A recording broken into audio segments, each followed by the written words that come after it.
چې یوه بله اهمه مسله د مفتي صاحب بالکل کله ورداس وشي چې سالم طریقه خدا د شرعي چې په چا ویر شي السلام علیکم ورحمت الله وبرکاته ورته وایي څوک ډېر خلره و لوسم چګو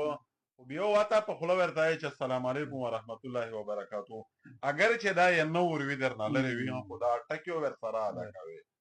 خو ویس خو ماډرن دور دی دنیا یې چې ون ویلیج د ګلوبل شوله او خلک په اسماني نه غږېږي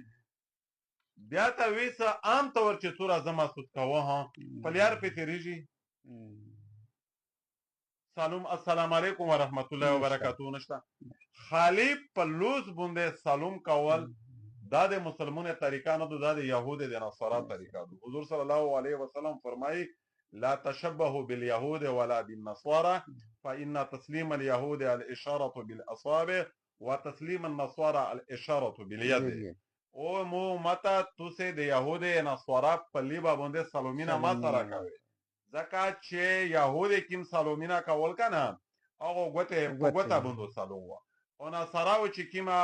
موغه کوه سلام کوه هغه په لوس سره کوه لہذا کایو سړی ډېر نږدې وي تو کښلی ورته چې السلام علیکم ورحمت الله وبرکاته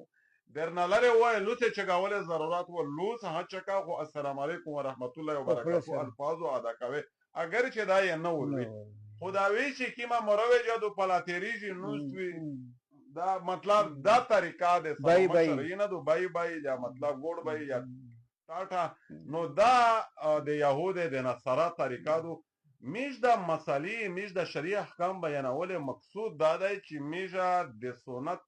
تخت شریع احکام بیان کی چې د مسلمانانو د پورا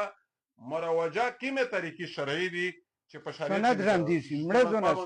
د نبی کریم صلی الله علیه او دا چې کیمه چارې لارې کوي دا د رسول الله صلی الله علیه وسلم نه دي دا خو د اغیار لارې دي چې میش خپلو کړی دي د اغیار عادتونه تهذیبونه دي لہذا میشه دا کی محکم بیانوي ډیره ضروری خالی دغه پورا بیانوي چې رسول الله صلی الله علیه وسلم مشروع سنت میشن بالکل مفتی صاحب همه کی سادو استر نو وړي کی زده کوي